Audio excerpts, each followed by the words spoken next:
Citizens of several countries evacuated from Sudan. 400,000 people who desperately need food assistance. Kaplan News is on the ground in one of those nations, Jordan. Border crisis. This task is going to be too great. As a controversial U.S. law is set to expire in just days. Florida's governor identifies countries of concern. We don't want the CCP in the Sunshine State, including 2 from Latin America. And the Heat on the home court battling for a Game 4 win. These stories and more coming up on Newsbreak.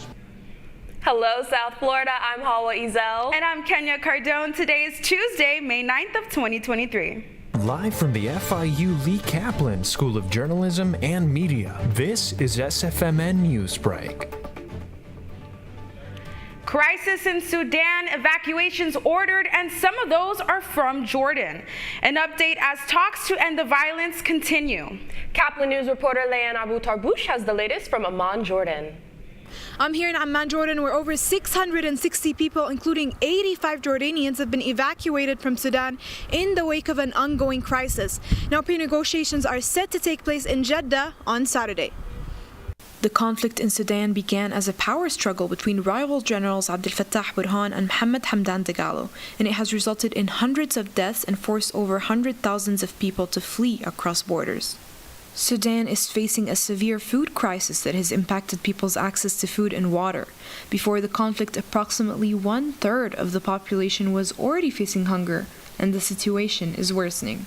We have estimated some 400,000 people who desperately need food assistance.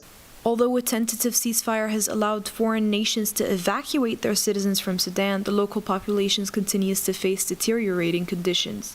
The U.S. and Saudi Arabia have organized talks in Jeddah for Saturday between the Sudanese army and the RSF, urging both factions to engage actively for a ceasefire.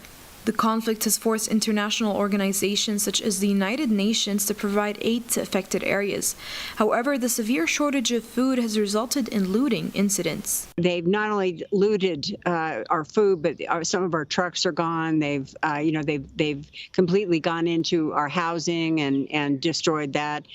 It's an all-out wilding, as far as I'm concerned, in Sudan. The instability in Sudan raises concerns of it destabilizing neighboring African and Middle Eastern countries. This is a significant worry for the U.S., which had hoped for Sudan to transition to democracy before civil war broke out. Despite the complexity of the situation, progress towards solving the Sudanese crisis is being made. I'm reporting for the South Florida Media Network, Leanne Abu Tarbouche. During the pandemic, a policy was enacted that allowed the government to turn away countless migrants at the border. This policy is called Title 42, and it is set to expire on Thursday. Migrant Demario Jones sees crossing the border as a singular mission. I just want to go to the U.S. to get a work, to change my life and live a good life. But border communities say an increase in migrants is an exponentially larger problem. This task is going to be too great. Yuma's mayor says a month ago, 300 people a day crossed the border near his community. And Sunday, he says, there were 1,000. The federal government is unprepared to meet the demands of the expected influx. The governor of Texas launched a border response team because he claims the federal government isn't doing enough. While Texas is doing everything possible to try to stop people from crossing the border, at the very same time, the President of the United States is putting out the Welcome Act. Texas has bused migrants to places like New York City, which now wants to send some to nearby Rockland County, New York. We cannot put the needs of the people who are being sent here ahead of our own residents. The county executive declared a state of emergency, requiring New York City to cover costs of any migrants. Republicans in the House have put forth a bill to extend current policies, but which the White House says would make the situation worse. The bill, H.R. 2, would be a disaster for border security and a Christmas morning gift for human smugglers. The bill is scheduled for a vote the same day that Title 42 is scheduled to expire and unlikely to pass the Democratic-controlled Senate. Since 2020, over 2 million migrants have been expelled by U.S. Customs and Border Protection at the southern border using Title 42.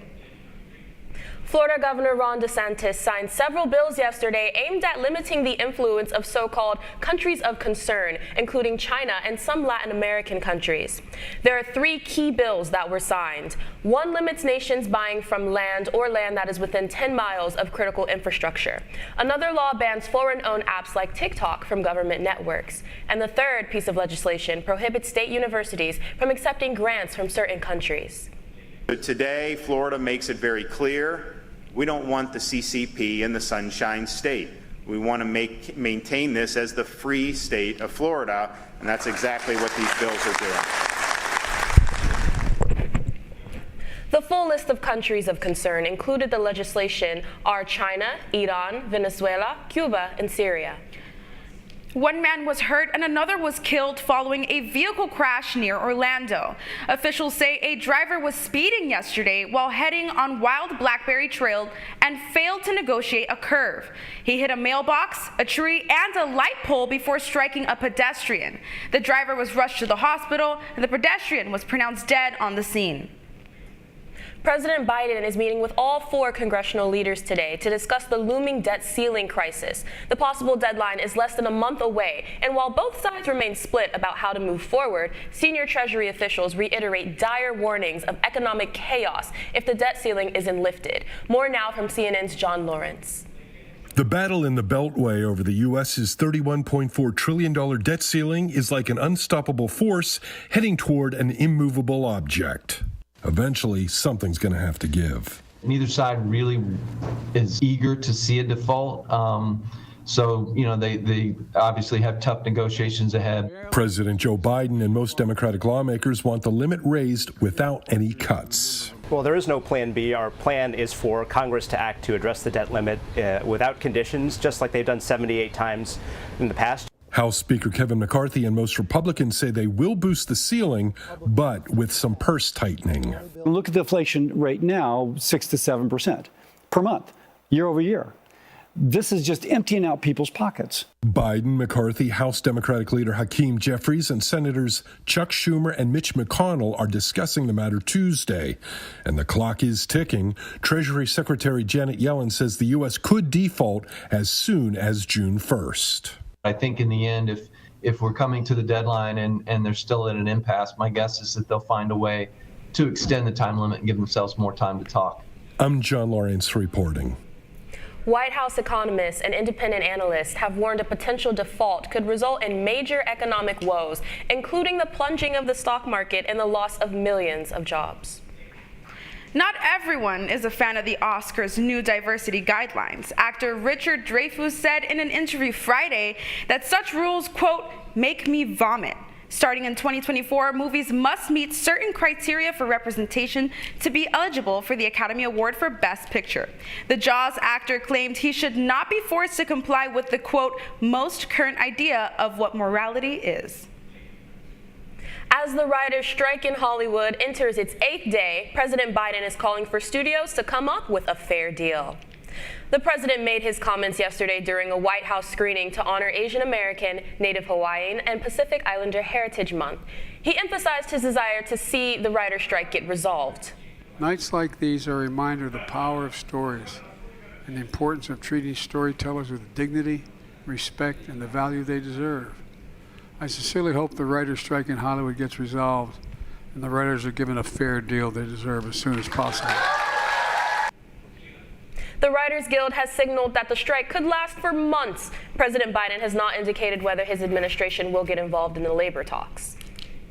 The Marlins hit the road yesterday to secure a win in Phoenix, but the Diamondbacks put up a fight. That's still ahead, and so is this story. Adebayo asking for it. Gets the step. The Heat came out firing last night in Game 4 against the Knicks with their eyes set on reaching the conference finals, but the Knicks didn't give in. Newsbreak will be back in 2 minutes.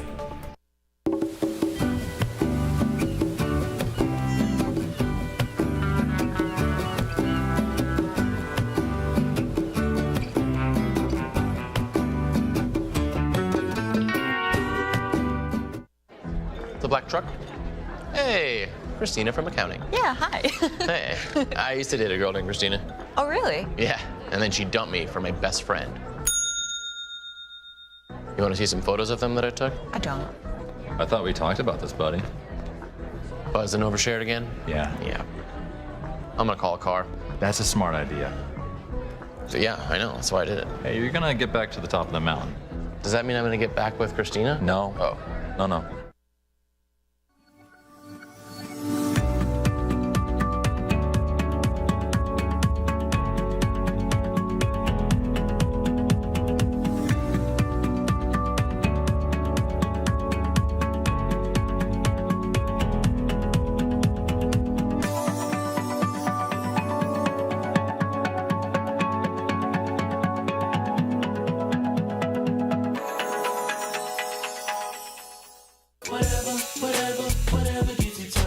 There are a lot of ways to reach out to a friend about their mental health.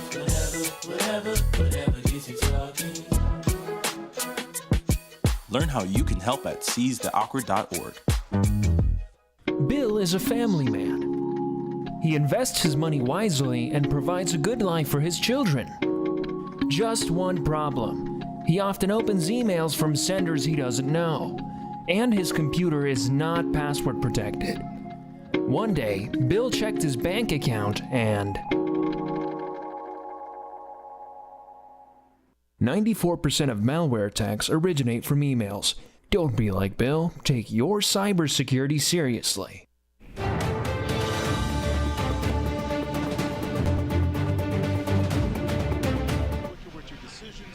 The pressure is heating up as the Heat are one win away from reaching their second consecutive conference final as they set up for 5 against the Knicks. The Heat are one win away from reaching the Eastern Conference Finals after beating the New York Knicks in Game 4 of their playoff series. And although the Knicks put up a fight, they were no match for Jimmy Butler and the Heat. Bam Adebayo leads the team advance with his aggressive action, and Caleb Martin had the play of the game with his poster dunk later in the fourth quarter. The final score of the game was Knicks 101, Heat 109. The two teams will head to New York for Game 5 of their series tomorrow at 7:30 p.m. The Marlins are looking for redemption after losing their first game of their series against the Arizona Diamondbacks on the road. The Fish were probably jet-lagged as the game started late last night Eastern Time. The match was slow in the first 5 innings with 1 run against each team. Then in the 6th, the D-backs scored 3 runs and more after the Marlins not being able to come back. The final score of the game was Marlins 2, Diamondbacks 5. The team will play again tonight at 9:40 p.m. for Game 2 of their series. You're watching SFMN Newsbreak, and we're coming right back.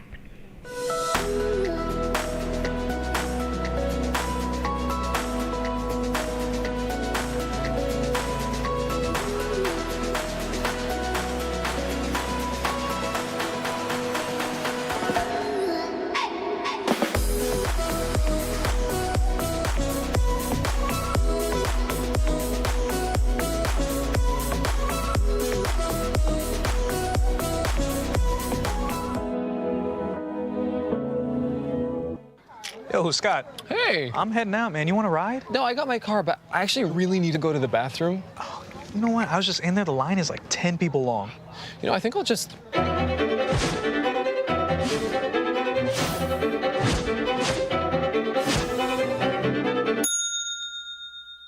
Dude, are you okay? You wouldn't believe what I was just thinking. I am definitely buzzed. Yeah. I think I will take this, and I will take that ride home. Smart man. Did you see how that dog was looking at me? Radcliffe Art and Design Incubator is the velocity accompanying the fellow's rudder, as in a boat. Unless there is movement or action, the planned direction is of little consequence. We encourage the creative ideas into action, and from the experience of doing, we critically assess the feedback, adjust, and set out to rediscover the potentialities of an entrepreneurial mindset.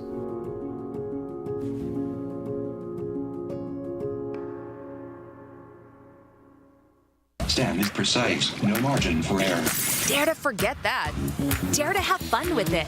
Get weird with it. Dare to send those old STEM theories flying past the neighbor's house into outer space. Dare to program something internet breaking, record breaking. Dare to blow their minds. Dare to learn the difference between sedimentary and metamorphic rock. Go find those rocks. Dare to keep daring. Dare to STEM. Check out She Can STEM to get started. Well, that's all the time that we have for Newsbreak. I'm Kenya Cardone. I'm Hawa Ezel. Get any news anytime at sfmn.fiu.edu.